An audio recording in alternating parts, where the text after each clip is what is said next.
Puji nama Tuhan. Shalom. Shalom.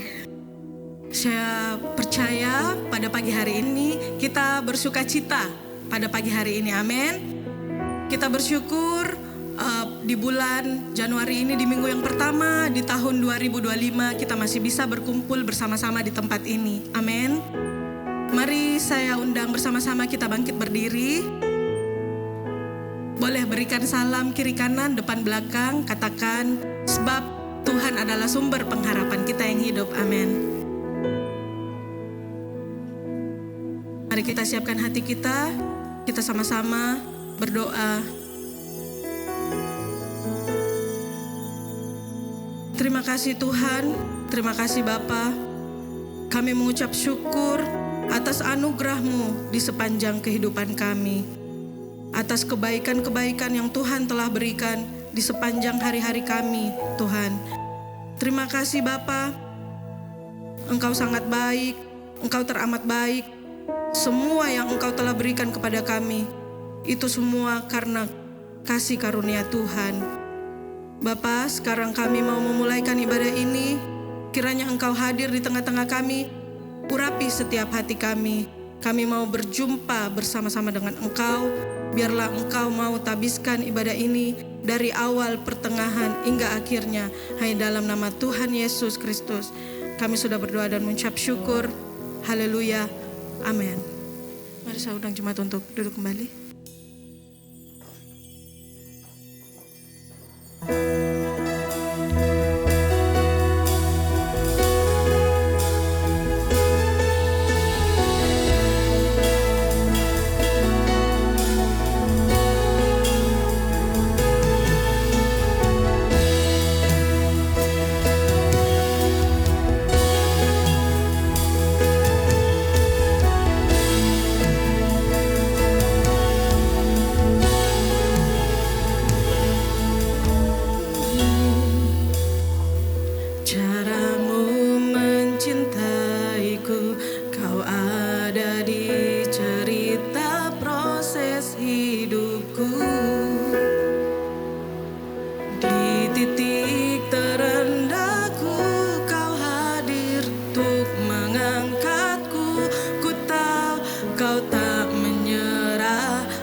kami Tuhan.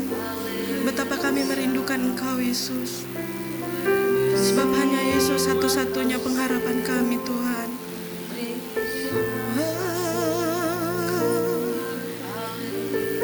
Haleluya.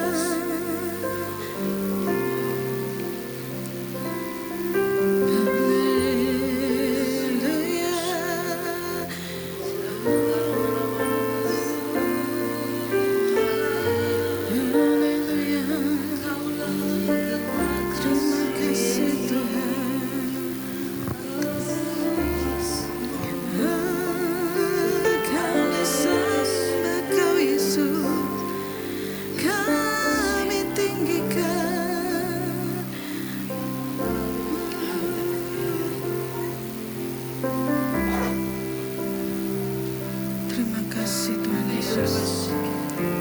Sekali Yesus, selamanya Yesus, harapanku takkan hilang,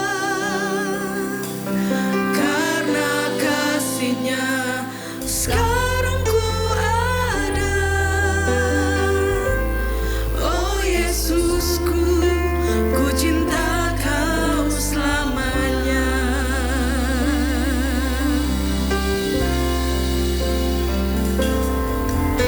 Dalam segala keadaan, waktu berlimpah maupun kurang, tetap Yesus yang mempesona hatiku.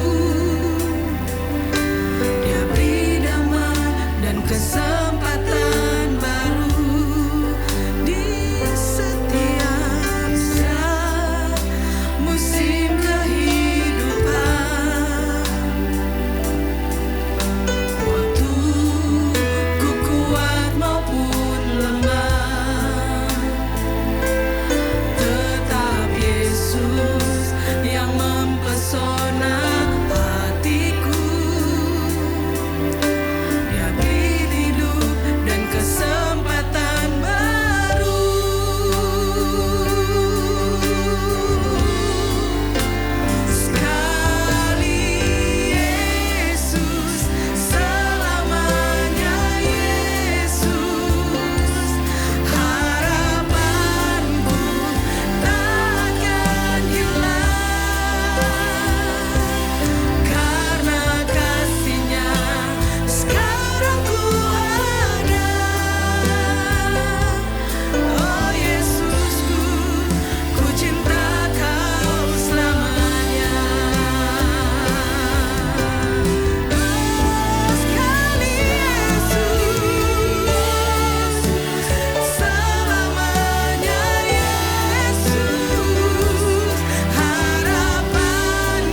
bersukacita dalam nama Engkau Tuhan. Mari sama-sama yang percaya katakan amin. Mari kita berikan tepuk tangan yang paling meriah buat Tuhan Allah kita. Kita bersukacita.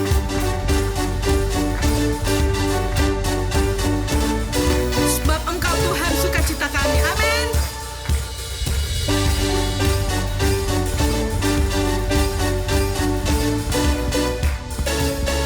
Mari sama-sama katakan. Dalammu ku temukan sukacita. Dunia takkan sanggup untuk berikan. Segala bebanku pun digantikan selama ku ada di dalammu. Kaulah sukacita, pengharapan dan kehidupan. Kau beri kekuatan, haleluya, bersukacita selamanya.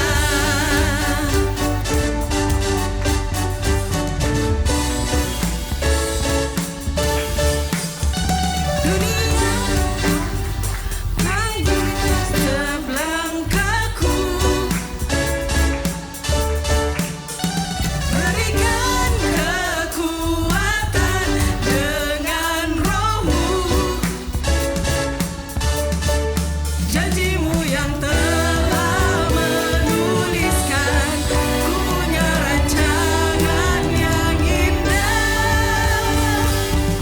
Kaulah sukacita, pengharapan dan kehidupan. Kau beri kekuatan, haleluya, haleluya. Kaulah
sama di hidupku.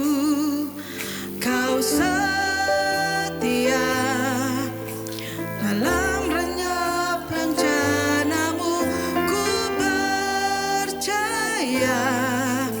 hidupku dalam tanganmu. Sampai detik ini ku melihat penyertaan-Mu sempurna. Sampai selamanya Kaulah Tuhan, satu-satunya pengharapanku.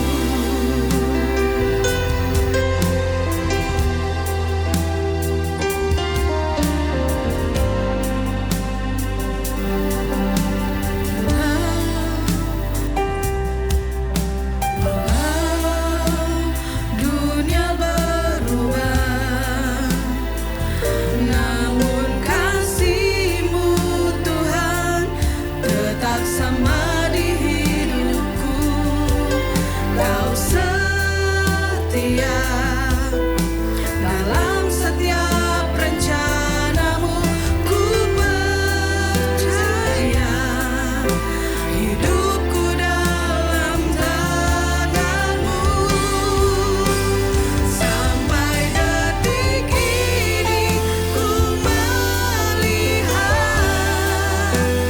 penyertaan-Mu sempurna.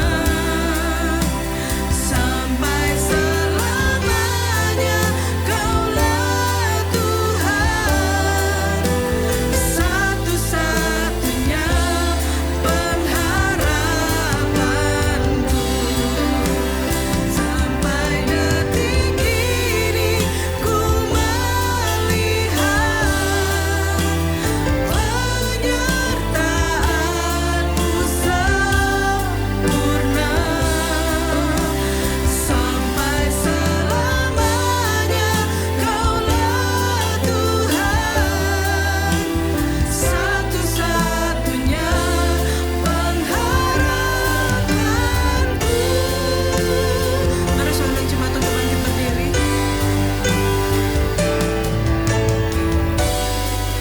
Ku melihat penyertaan-Mu sempurna. Sampai selamanya Kaulah Tuhan, satu-satunya pengharapanku. Sampai detik ini ku melihat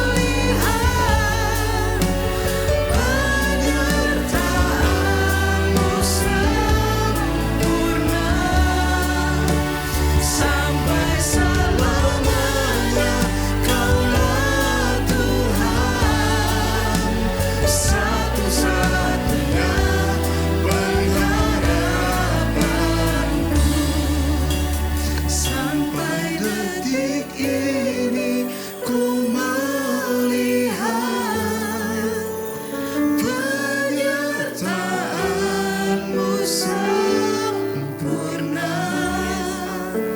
Sampai selamanya Kaulah Tuhan, satu-satunya pengharapanku.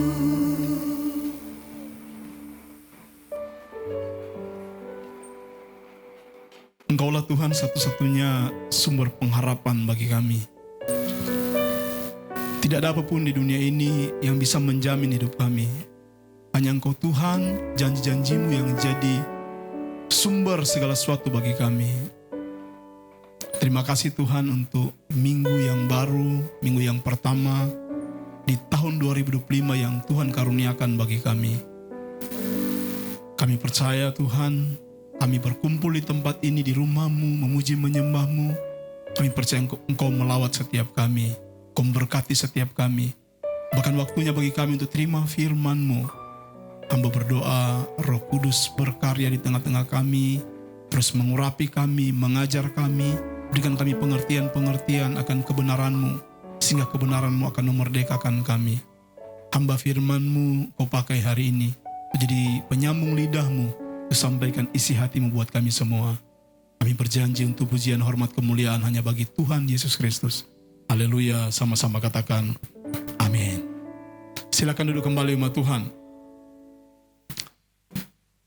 Oke, selamat pagi semuanya, shalom. Sukacita hari ini, amin. Biarpun hujan-hujan, kita tetap bersukacita. Saudara tetap bersemangat datang beribadah hari ini. Haleluya. Saudara, saya akan berkhotbah melanjutkan apa yang saya sampaikan minggu lalu. Hari ini saya akan berkhotbah bagaimana kita sadar tentang identitas kita di dalam Kristus. Selalu menyadari siapa kita di dalam Kristus. Ibu Gembala bagikan buat kita yang saya sampaikan minggu lalu tentang tantangan dan harapan. Akan selalu ada tantangan, akan selalu ada masalah dalam kehidupan. Tidak bisa kita hindari. Ada yang bilang kita berdoa, tolak-tolak masalah, masalah tetap akan datang. Bahkan kita lari dari masalah sekalipun, masalah tetap akan menemukan kita. Karena masalah itu tahu di mana alamat rumah kita. Jadi masalah adalah bagian dari kehidupan. Selalu akan ada tantangan-tantangan dalam hidup ini. Tapi sebenarnya apa yang terjadi kepada kita, betul itu penting. Tetapi yang lebih penting daripada itu adalah cara kita meresponi hal-hal yang terjadi dalam hidup kita. Bagaimana kita menanggapi hal-hal yang datang dalam kehidupan kita. Itu yang terpenting. Respon kita yang terpenting. Dan untuk bisa meresponi setiap tantangan kehidupan yang datang dalam hidup kita, kita harus melihat setiap tantangan hidup dari sudut pandangnya Tuhan. Dari cara pandangnya Tuhan. Kita harus melihat setiap tantangan hidup dari sudut pandang firman Tuhan. Amin. Kita harus melihat setiap hal apapun yang dalam hidup kita, lihat diri kita menurut sudut pandangnya Tuhan. Menurut cara pandangnya Tuhan. Dan kabar baiknya begini, cara pandang Tuhan buat kita tidak pernah berubah.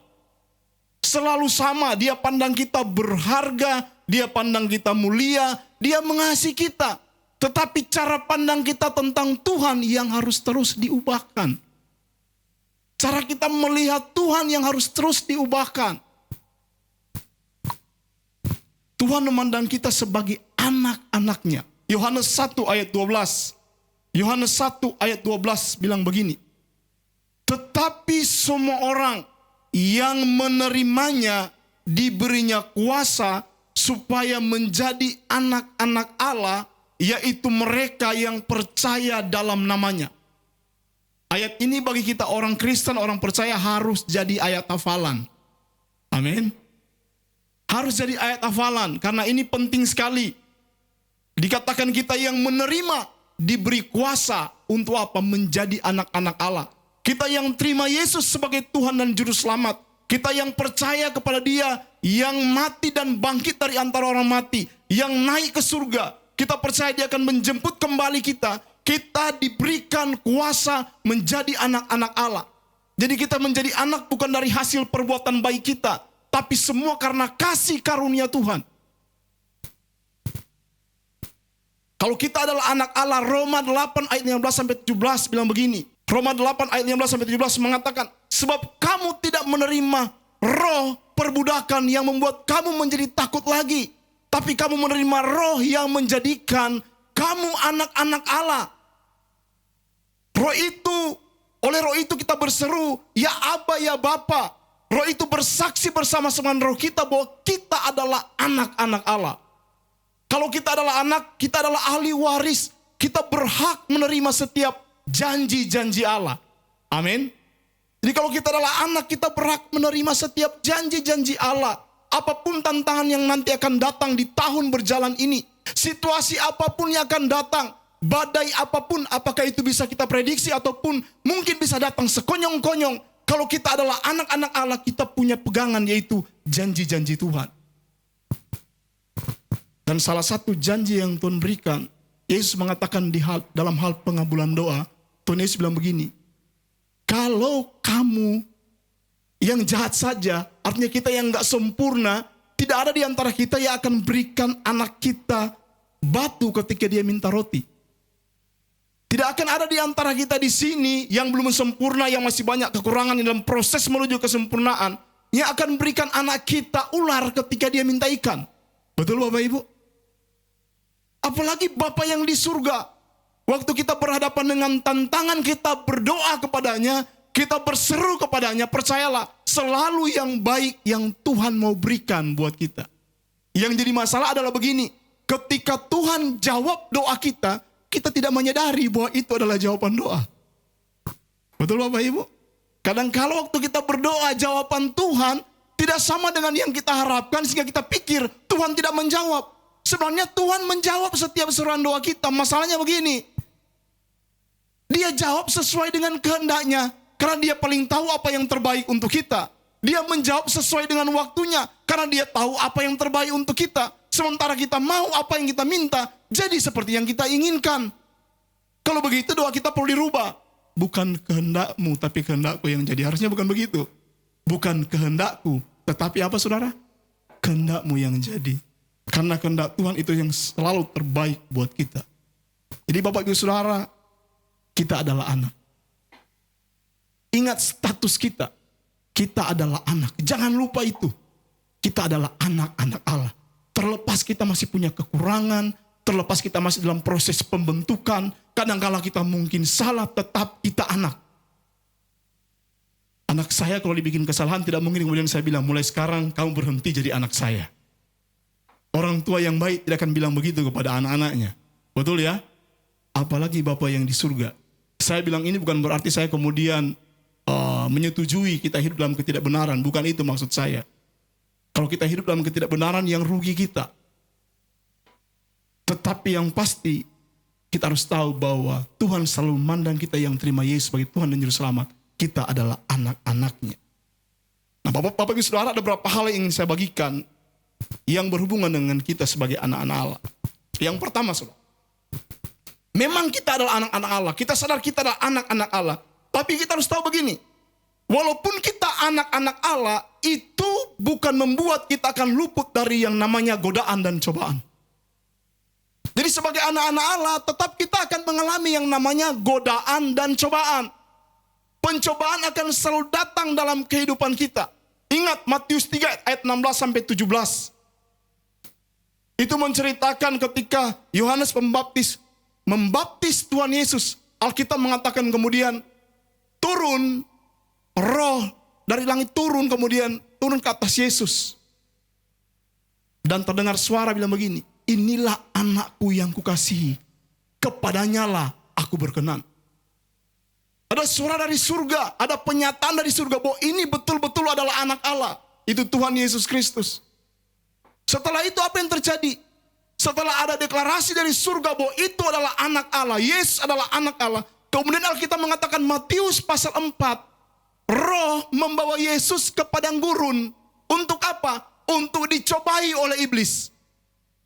Yesus anak Allah dicobai oleh iblis, mengalami pencobaan. Kalau kita anak-anak Allah, itu berarti kita juga pasti akan mengalami yang namanya pencobaan. Amin. Akan ada pencobaan yang akan kita alami. Iblis akan mencobai kita, berusaha untuk menjatuhkan kita. Berusaha membuat kita kemudian melakukan kesalahan. Terus tinggal dalam kesalahan. Dengan tujuan untuk apa? Mencuri, membunuh, membinasakan kehidupan kita. Itu selalu tujuan iblis. Jadi bukan Tuhan yang mencobai kita. Tapi siapa saudara? Iblis. Iblis akan mencobai kita. Kita juga dicobai oleh apa? Yakobus pasal 1 ayat 13 sampai 14. Yakobus pasal 1 ayat 13 sampai 14 bilang begini. Apabila seorang dicobai, janganlah ia berkata, pencobaan ini datang dari Allah. Sebab Allah tidak dapat dicobai oleh yang jahat, dan ia sendiri tidak mencobai siapapun. Tetapi tiap-tiap orang dicobai oleh keinginannya sendiri. Karena ia diseret dan dipikat olehnya. Jadi pencobaan bukan Tuhan yang mencobai kita, tapi iblis yang mencobai kita. Dan apa saudara? Keinginan-keinginan kita. keinginan daging kita itu yang selalu mencobai kita. Persoalannya begini, kita mau ikut apa kata Tuhan, atau mau ikut keinginan setan, atau mau ikut keinginan daging kita. Keputusan ada di tangan kita, Bapak Ibu. Iblis tidak punya kekuatan untuk buat kita jadi berdosa. Iblis tidak buat kemudian Hawa secara paksa untuk petik itu buah pengetahuan yang baik dan yang jahat. Iblis cuma mencobai dia, menggoda dia. Keputusan untuk berdosa ada di tangan Hawa. Berdosa itu ada di tangan kita, keputusan di tangan kita, bukan di tangan setan. Amin. Setan hanya bisa mencobai kita. Keinginan mungkin bisa datang, tapi kita punya keputusan untuk berdosa atau tidak. Jadi pencobaan bukan Tuhan yang mencobai kita, bukan, sekali lagi, ulang-ulang, bukan Tuhan yang mencobai kita. Tapi pertanyaannya begini, kenapa Tuhan biarkan kita dicobai? Betul Bapak Ibu Saudara? Kalau bukan Tuhan yang mencobai kita, kenapa Tuhan mengizinkan, membiarkan kita dicobai? Kenapa Adam dan Hawa? Kenapa Hawa Tuhan biarkan iblis mencobai dia lewat ular? Kenapa? 1 Korintus 10 ayat 13 mengatakan begini.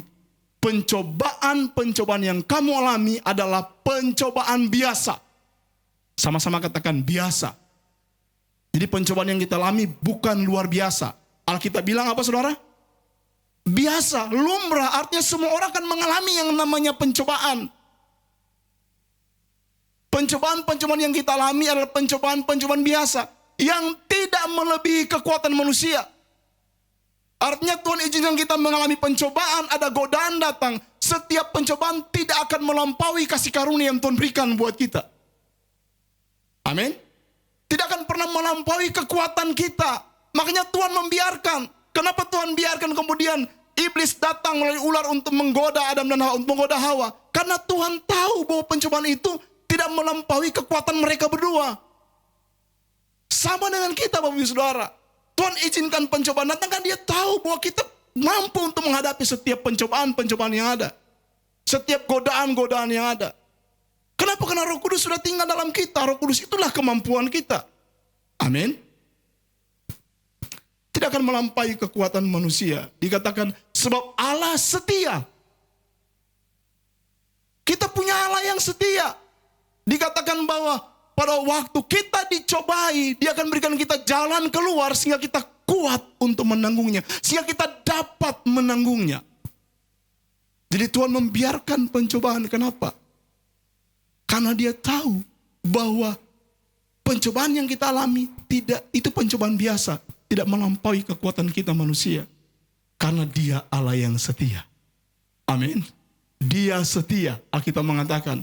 Dia akan berikan kita jalan keluar. Sehingga kita dapat menanggungnya. Setiap kali ada pencobaan. Selalu ada jalan keluar. Bilang samping kiri kanan bilang. Setiap pencobaan pasti ada jalan keluar. Selalu ada jalan keluar. Itu yang Tuhan janjikan. Justru dalam pencobaan kita akan melihat. Tuhan itu setia dalam kehidupan kita. Dalam pencobaan membuat kita semakin bergantung kepada Tuhan. Karena kita tahu waktu kita bergantung kepada Tuhan, kita dapat menanggung semua apapun yang datang dalam kehidupan kita. Jadi Bapak Ibu Saudara, Tuhan biarkan pencobaan karena dia tahu bahwa kita dapat menanggung setiap pencobaan yang ada. Kita bisa menghadapi setiap pencobaan yang ada. Karena kenapa? Karena dia selalu sediakan jalan keluar buat kita. Berikutnya saudara, kenapa Tuhan membiarkan kita mengalami pencobaan atau dia mengizinkan kita mengalami pencobaan? Karena selalu kita harus pahami dan mengerti, kita harus aminkan bahwa setiap apa yang Tuhan izinkan terjadi, selalu ada tujuan Tuhan di dalamnya. Tidak pernah Tuhan itu membiarkan kita mengalami sesuatu tanpa ada tujuan di dalamnya. Selalu ada maksud Tuhan di dalamnya. Setiap kali ada datang sesuatu, selalu ada maksud Tuhan. Tuhan ingin melihat dan ingin menunjukkan kepada kita sesuatu waktu kita berhadapan dengan pencobaan-pencobaan. Kita lihat saudara di Matius pasal 4 ayat 1 sampai 11. Itu bicara tentang pencobaan yang Yesus alami di padang gurun. Ketika dia berpuasa 40 hari 40 malam tidak makan saudara. Kemudian dia lapar. Datang kemudian iblis mencobai dia, bilang kalau engkau anak Allah. Yang diserang identitas lagi. Kalau engkau anak Allah, jadikan batu-batu ini menjadi roti. Waktu dia lapar, dia ditantang untuk buat batu jadi roti. Pencobaan pertama bicara tentang kebutuhan pokok yang dibutuhkan oleh setiap kita manusia. Berhubungan dengan makan minum. Saudara, orang kalau tidak ada makanan, orang bisa melakukan hal-hal apa saja. Mulai dari positif, bahkan sangat negatif. Betul Bapak Ibu? Orang makan untuk apa? Untuk bertahan hidup. Kita makan supaya kita sehat, supaya kita bisa hidup. Coba kalau nggak makan terus-terus, kita bisa mati. Jadi pencobaan datang bisa berhubungan dengan kebutuhan pokok kita.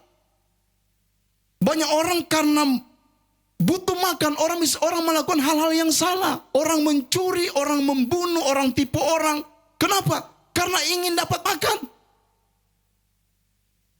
Banyak kita menemukan saudara, orang-orang melakukan kejahatan. Kenapa? Karena untuk bertahan hidup. Karena nggak tahu makan apa, terpaksa melakukan hal yang jahat. Tidak semua, tapi banyak juga seperti itu. Sekali lagi, orang kalau lapar, orang bisa melakukan hal-hal yang salah. Ketika dia tidak punya makanan, orang bisa tipu orang bisa bunuh orang. Kita bisa lihat ada banyak berita-berita di mana-mana. Karena butuh untuk bertahan hidup, mereka bisa melakukan hal yang jahat.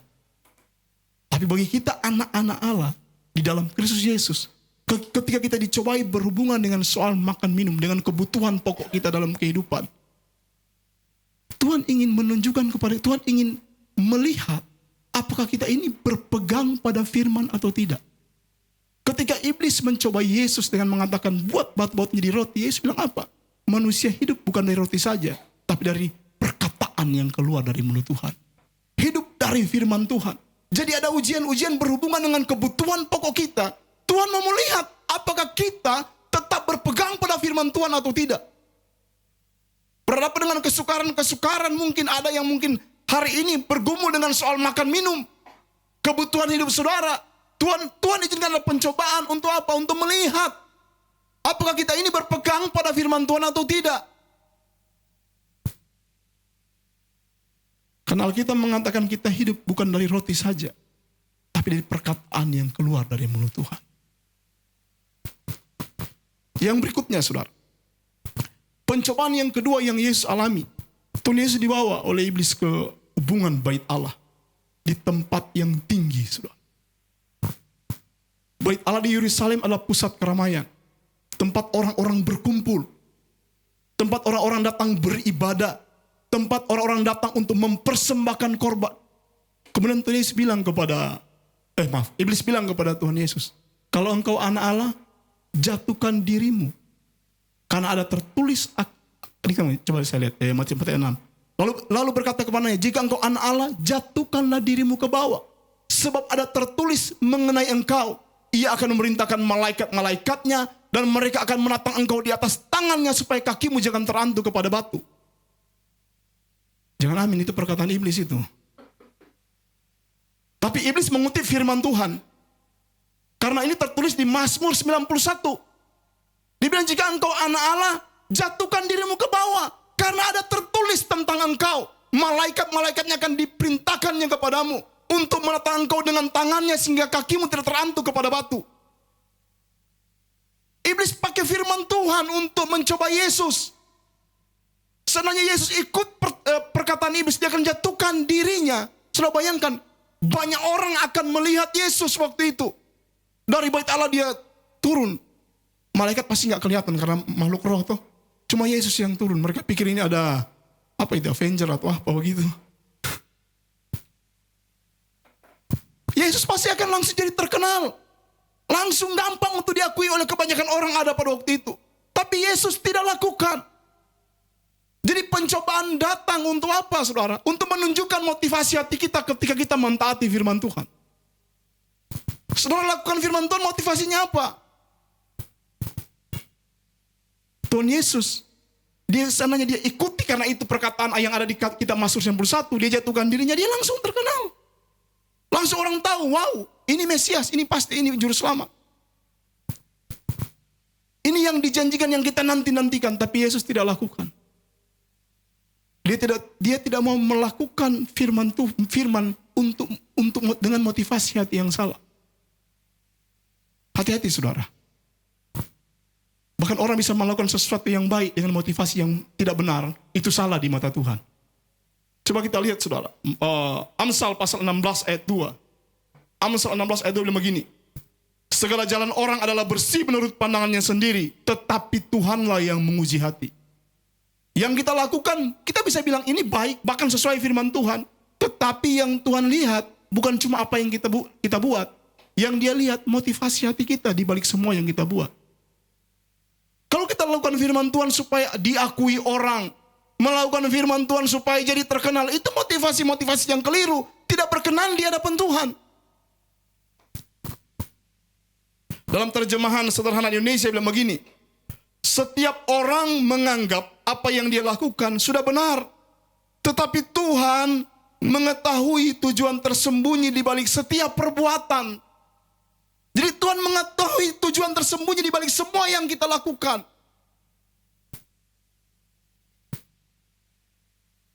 Ini penting buat kita Bapak Ibu Saudara, untuk mengoreksi hati kita. Di tahun baru ini kita lihat kembali motivasi hati kita dalam melakukan segala hal. Bahkan dalam mentaati perkataan-perkataan Tuhan, berpegang pada firman Tuhan, motivasi hati kita apa? Dalam terjemahan bahasa Indonesia masa kini bilang begini, setiap perbuatan orang mungkin baik dalam pandangannya sendiri, tetapi Tuhanlah yang menilai maksud hatinya. Jadi yang Tuhan nilai maksud hati kita, motivasi di balik semua yang kita lakukan, itu yang Tuhan nilai. Kita lakukan firman Tuhan pun, kalau tujuannya seperti yang lalu cuma untuk, seperti yang caleg-caleg lalu banyak untuk pencitraan-pencitraan, itu nggak berkenan di hadapan Tuhan. Yang Tuhan mau adalah ketika kita mentaati setiap prinsip-prinsip kebenaran.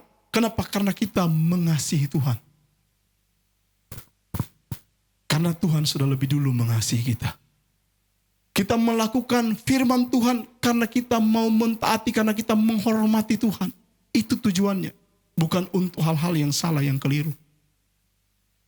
Itulah sebabnya penting buat kita untuk selalu dekat dengan Tuhan. Penting untuk kita karib dengan Tuhan. Karena Tuhan yang paling tahu kedalaman hati kita. Bahkan ketika kita sendiri mungkin tidak tahu maksud-maksud hati kita, tujuan-tujuan hati kita. Kita mungkin mengalami ketidakpekaan untuk tahu apakah saya salah atau benar. Tuhan tetap tahu. Dalam hubungan kita dengan Tuhan, kita akan dibersihkan oleh Tuhan. Amin. Tuhan akan membersihkan kita. Tuhan akan memperlihatkan hal-hal yang keliru, yang salah. Motivasi-motivasi yang tidak benar. Tuhan akan tunjukkan, dan itu kesempatan buat kita untuk semakin berubah.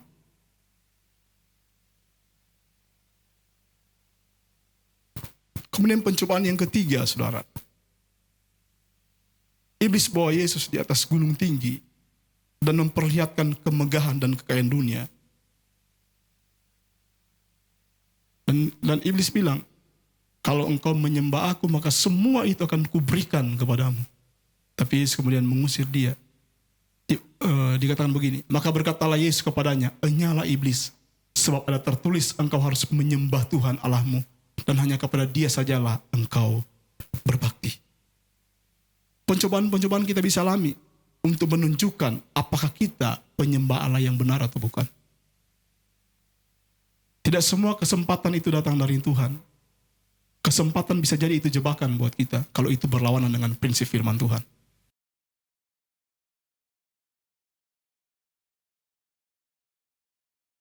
Terlalu banyak saudara kita lihat di luar sana, ada banyak orang meninggalkan Tuhan cuma untuk hal-hal yang sementara. Banyak orang meninggalkan Tuhan cuma karena jabatan. Banyak di Indonesia banyak seperti itu. Tinggalkan Yesus cuma karena untuk dapat posisi. Cuma untuk dapat jabatan. Tinggalkan Tuhan cuma untuk pasangan hidup. Ada banyak seperti itu. Tapi saya berdoa kita semua, biarlah kedapatan kita adalah penyembah-penyembah yang benar. Kita tidak akan tukarkan iman kita dengan apapun yang bersifat sementara yang ada di dunia ini. Amin. Jadi Bapak Ibu Saudara, pencobaan Tuhan izinkan kita alami karena Tuhan punya tujuan, punya maksud. Kemudian berikutnya Saudara, hal lain berhubungan dengan kita sebagai anak-anak Tuhan. Kalau kita adalah anak, terus tahu bahwa Tuhan akan menghajar anak-anak yang dikasihinya. Amin. Alkitab mengatakan barang siapa aku kasih, dia kutegur dan kuhajar. Jadi Tuhan akan menghajar. Justru berbahaya begini, kalau kita anak-anak Tuhan, kita hidup dalam kesalahan, kemudian hidup kita aman-aman saja. Segala sesuatu berjalan dengan baik, tidak ada masalah, tidak ada hati-hati Bapak Ibu. Orang tua yang baik ketika anaknya salah, dia akan tegur. Ditegur nggak dengar, pada akhirnya dia akan menghajar. Tapi dia tidak pernah mengendaki kematian anaknya. Ketika orang tua menghajar anaknya, dia tidak punya maksud untuk mengingat anaknya mati. Pasti tidak. Semua untuk kebaikan anak itu. Tuhan bisa menghajar orang-orang yang dikasihinya. Itu menunjukkan bahwa kita bukan anak-anak gampang.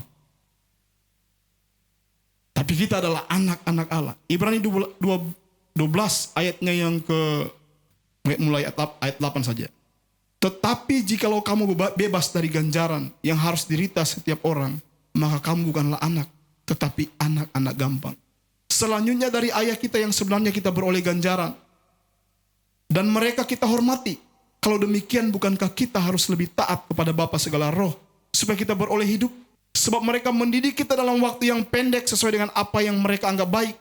Tetapi Dia menghajar kita untuk kebaikan kita, supaya kita beroleh bagian dalam kekudusannya. Jadi Tuhan menghajar kita, saudara, untuk kebaikan kita, supaya kita beroleh bagian dalam kekudusannya. Harus diakui Bapak Ibu Saudara, gampang buat kita untuk bertobat ketika kita mengalami hajaran dari Tuhan. Apakah itu bentuk melalui sakit penyakit atau apapun yang Tuhan izinkan terjadi dalam hidup kita, gampang kita untuk berubah. Orang kalau keadaan baik-baik saja, jarang orang akan bertobat ketika keadaan baik-baik saja. Kebanyakan orang akan mengalami tekanan-tekanan dalam kehidupan, kemudian dia bertobat. Dia sadar bahwa dia perlu Tuhan. Dia sadar dia perlu kembali kepada Tuhan, berjalan di jalan-jalan Tuhan. Amin Bapak Ibu Saudara. Terus sebabnya, ingat, Tuhan menghajar kita supaya kita beroleh bagian dalam kekudusannya. Ayat 11. Memang tiap-tiap ganjaran pada waktu ia diberikan tidak mendatangkan sukacita tetapi duka cita. Tapi kemudian ia menghasilkan buah kebenaran yang memberikan damai kepada mereka yang dilatih olehnya. Memang waktu kita mengalami ganjaran dari Tuhan, itu sulit. Dapat hajaran dari Tuhan, itu sulit. Tetapi hasilnya adalah buah kebenaran. Kita menghasilkan buah kebenaran. Pada akhirnya itu membuat kita akan sadar dan kita akan kembali ke jalan-jalan Tuhan. Menghidupi apa yang menjadi prinsip-prinsip kebenaran firman Tuhan. Bahkan Bapak Ibu Saudara, kabar baik buat kita. Kalaupun ada di antara kita yang sudah dihajar oleh Tuhan, tapi kemudian kita tetap menjauh, belas kasihan Tuhan tetap tersedia buat kita. Amin. Belas kasihan Tuhan selalu tersedia buat kita. Ingat ketika anak bungsu itu, orang tuanya masih hidup, bapaknya masih hidup, dia minta bagiannya. Dan yang menarik, bapaknya kasih. Bukan main nih, bapak ini baik sekali ya. Kira-kira di sini adakah di sini orang tua yang masih hidup dan anak datang, Pak, berikan saya bagian saya. Berikan saya warisan saya. Kira-kira gimana kalau itu? Adakah orang tua akan dengan mudah untuk berikan? Belum tentu, saudara. Mungkin ada bilang ini anak durhaka. Mungkin ada kata-kata seperti itu. Saya masih hidup, kau sudah minta bagian. Sudah minta bagian warisanmu. Apalagi kalau kita budaya orang timur itu tidak baik, itu sangat tidak baik. Tapi yang menarik, bapak itu kasih. Dia kasih.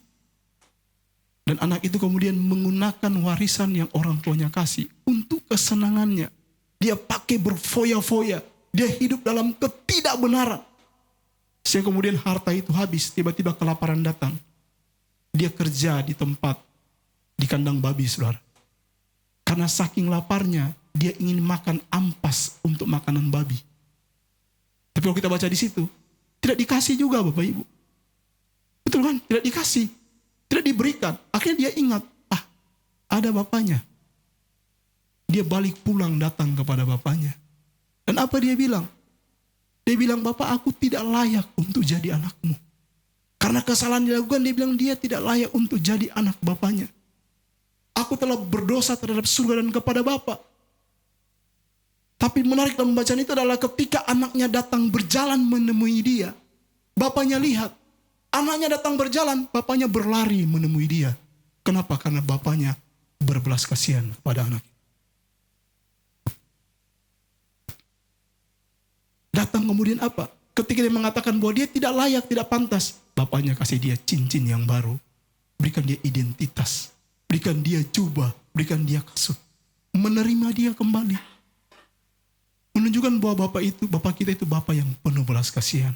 Kalaupun kita sudah salah, selalu ada jalan kembali untuk pulang. Karena Bapa selalu berbelas kasihan kepada kita. Amin, Bapak Ibu Saudara. Bapa selalu berbelas kasihan kepada kita. Kasihnya selalu tersedia buat kita. Jadi Bapak Ibu Saudara, pagi hari ini, sebagai anak-anak Allah ingat, pencobaan akan selalu datang. Tidak mungkin tidak ada pencobaan. Pencobaan bisa datang dalam kehidupan kita. Tapi kalaupun Tuhan izinkan kita mengalami pencobaan, percayalah, Tuhan izinkan karena kita tahu kita mampu untuk melaluinya. Karena Tuhan itu setia. Karena dia setia, dia akan berikan kita jalan keluar sehingga kita dapat menanggungnya. Dan dia izinkan kita mengalami pencobaan. Kenapa? Karena ada tujuannya. Untuk menunjukkan kepada kita apakah kita berpegang pada firman Tuhan atau tidak. Ada pencobaan, tujuannya apa? Untuk motivasi, memurnikan motivasi kita. Waktu kita melakukan taat pada firman Tuhan, bukan untuk hal-hal yang salah. Tapi kita taat pada firman Tuhan, kenapa? Karena kita mengasihi Tuhan. Ada pencobaan datang untuk menunjukkan apakah kita sudah jadi penyembah yang benar atau bukan. Dan kemudian, sebagai anak-anak Bapa di surga, waktu kita salah, Tuhan bisa mengajar kita. Waktu kita tinggal dalam kesalahan, Tuhan bisa mengajar kita. Ada hal yang bisa mungkin kita alami dalam kehidupan, tapi selalu semuanya untuk kebaikan. Supaya kita beroleh bagian dalam kekudusannya. Kita berbuah kebenaran. Dan kalaupun kita mungkin sudah jauh dari Tuhan, selalu ada jalan kembali. Waktu kita datang kepada Bapa, Dia menyambut kita dengan penuh belas kasihan. Amin. Tuhan berkati kita semua. Amin. Selidiki aku, lihat hatiku, apakah ku sungguh mengasihimu, Yesus, Kau yang Maha Tahu dan menilai hidupku, tak ada yang tersembunyi bagimu. Selidiki aku, lihat hatiku,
Bapa, ini kami anak-anak-Mu ya Tuhan. Kami datang kepadamu menghampiri Engkau Tuhan. Buat kami semakin menyadari status kami di hadapan-Mu. Kau pandang kami sebagai anak-anak-Mu yang Kau kasihi. Apapun yang terjadi dalam hidup kami, biar kami belajar untuk percaya bahwa Engkau Tuhan turut bekerja dalam segala sesuatu untuk mendatangkan kebaikan bagi kami yang mengasihi Engkau. Percaya sepanjang tahun berjalan ini, ujian pencobaan apapun yang akan kita alami nanti, yakin bahwa sebagai anak-anak Allah, tidak ada pencobaan yang akan melampaui kekuatan kita. Semua pencobaan biasa karena Tuhan kita setia. Tuhan kita setia, Allah kita setia. Selalu ada jalan keluar Dia berikan buat kita, supaya kita bisa menanggung semuanya itu. Terima kasih Bapa, karena kami percaya Engkau Bapa mengasihi kami. Kau berbelas kasihan bagi kami, bahkan ketika kami salah, ketika kami menjauh dari Engkau waktu kami kembali, kami percaya Engkau menyambut kami, Engkau pulihkan kami, Engkau baharui setiap kami. Dalam nama Tuhan Yesus Kristus. Setiap pencobaan yang kami alami membuat kami akan semakin berpegang pada firman Tuhan. Kami tahu Tuhan akan menolong kami untuk tetap teguh berpegang pada firman Tuhan. Tuhan akan terus memurnikan kami, motivasi hati kami tetap murni untuk mentaati setiap perintah-perintah-Mu ya Tuhan. Dan biar kami terus menyembah Engkau, memuliakan Engkau dalam kehidupan kami. Terima kasih Bapa. Kau berdoa lawat setiap kami ya Tuhan. Di minggu yang pertama di tahun 2025 kami minta Tuhan, lawat setiap kami. Lawat setiap kami dengan kasih-Mu yang sempurna, baharui setiap kami dalam nama Tuhan Yesus, sehingga tidak ada yang menjadi lemah. Semuanya semakin kuat di dalam Tuhan, dalam nama Tuhan Yesus.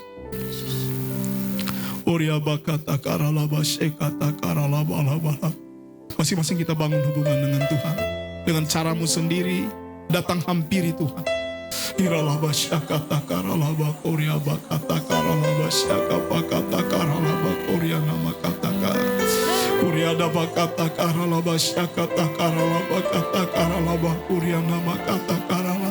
Kami yang bersatu hati datang kepada Engkau Tuhan, berhimpun dalam nama-Mu. Engkau janji Engkau hadir. Engkau hadir di tengah-tengah kami. Biar kami bukan cuma tahu Engkau hadir, biar kami mengalami kehadiran-Mu ya Tuhan. Mengalami Engkau lebih lagi ya Tuhan, dalam nama Tuhan Yesus.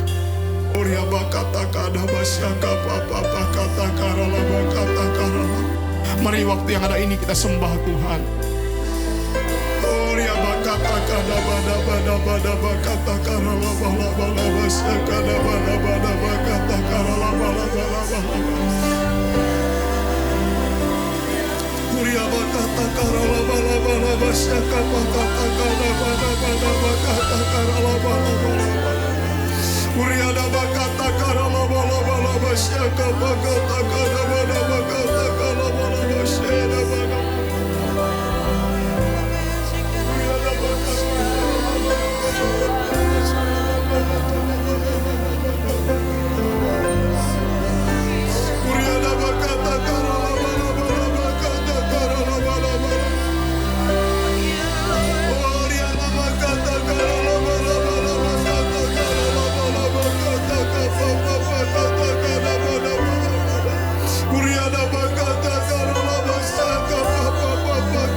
Semua yang hidup menyembah Allah yang besar, Tuhan yang dahsyat.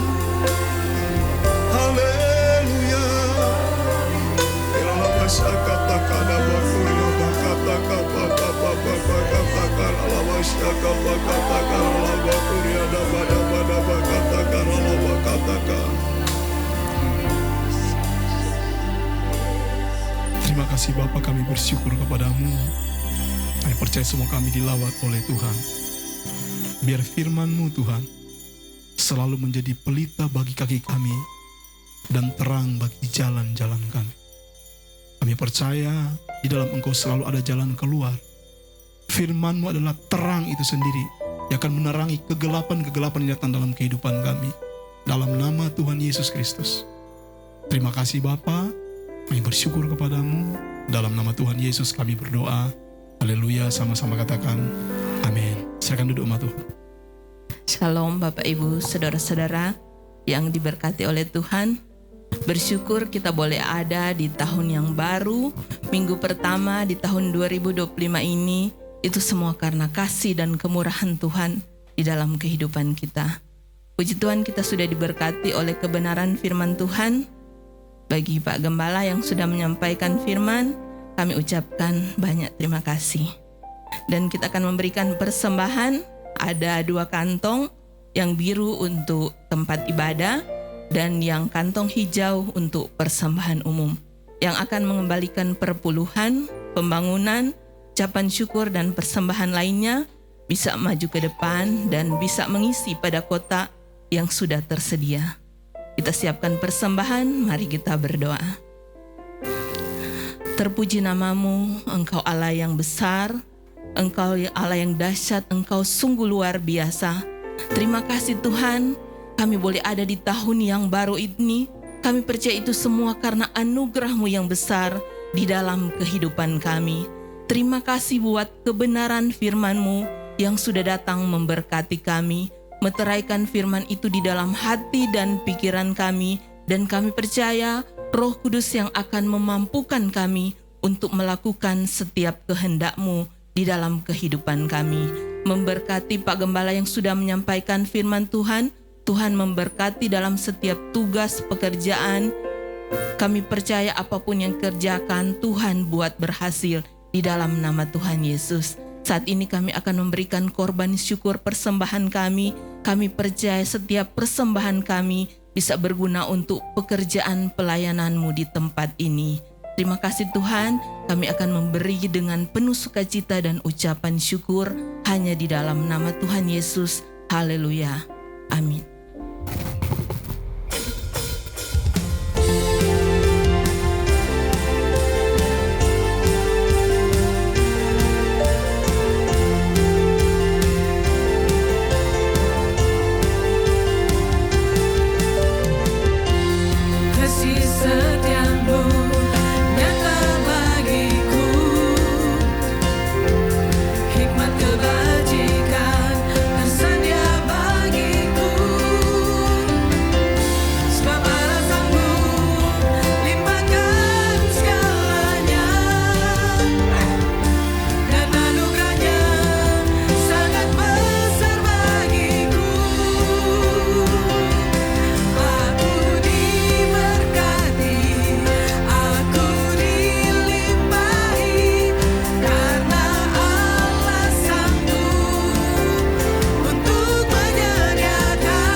kita berdoa.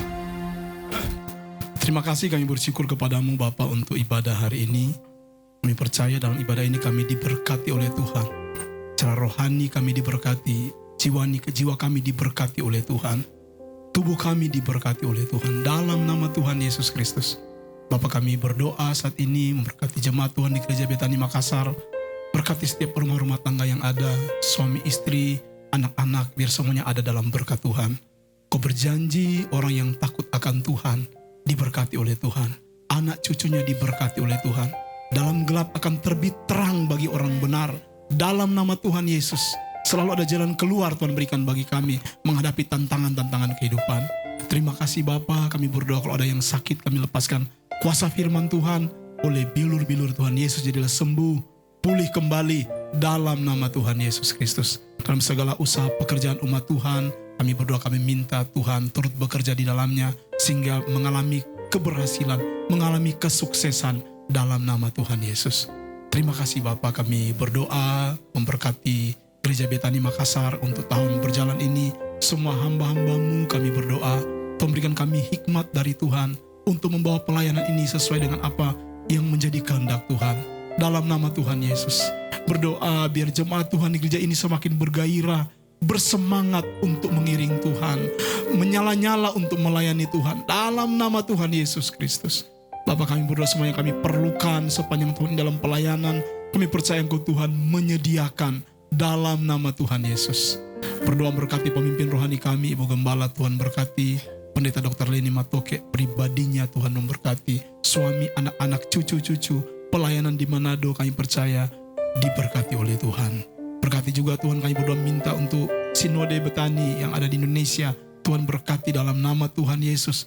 Tuhan, kami berdoa ketua Sinode kami, Tuhan berkati, urapi, Tuhan pakai Tuhan sesuai dengan kehendak-Mu untuk membawa pelayanan Betani yang ada di bangsa ini bahkan di luar negeri sesuai dengan apa yang menjadi maunya Tuhan dalam nama Tuhan Yesus Kristus. Kami berdoa untuk kota kami, kota Makassar, untuk bangsa kami, bangsa Indonesia, biar segala yang baik dari Tuhan jadi bagian bangsa kami, jadi bagian kota kami.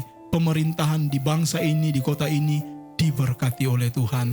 Perlindungan Tuhan sempurna buat kota kami, sempurna buat bangsa kami. Dalam nama Tuhan Yesus, bahkan kami minta biar ada jiwa-jiwa yang dilawat oleh Tuhan. Ada jiwa-jiwa yang terbuka untuk Injil, untuk kabar baik, untuk Tuhan Yesus Kristus. Sehingga terjadi penuaian di kota kami, bahkan di bangsa kami. Dalam nama Tuhan Yesus Kristus, datanglah kerajaan-Mu. Jadilah kehendak-Mu di kota kami, di bangsa kami, seperti yang Tuhan rancangkan di surga. Dalam nama Tuhan Yesus Kristus. Terima kasih Bapa, kami bersyukur kepadamu. Di akhir ibadah ini kami akan terima berkat-Mu. Kami berdoa biar Tuhan sendiri yang turun tangan meteraikan berkat-Mu atas setiap kami. Mari umat Tuhan tadahkan tangan-Mu, buka hati-Mu, angkat wajah-Mu, pandang Bapa di surga, dan terima berkat Tuhan. Tuhan memberkati engkau dan melindungi engkau. Tuhan menyinari engkau dengan wajah-Nya, berikan engkau kasih karunia. Tuhan menghadapkan wajah-Nya kepadamu, berikan engkau damai sejahtera. Diberkati pribadimu, diberkati rumah tanggamu, keluargamu, usaha pekerjaanmu, diberkati oleh Tuhan. Dalam nama Bapa, Putra dan Roh Kudus, dalam nama Tuhan Yesus Kristus, semua yang percaya diberkati Tuhan. Sama-sama kita angkat pujian ini. Satu-satunya yang ku andalkan, satu-satunya yang ku percaya, Engkau Tuhan memberkati, Tuhan penyembuhku, Tuhan pemulihku. Selamat hari Minggu, Tuhan berkati kita semua. Shalom.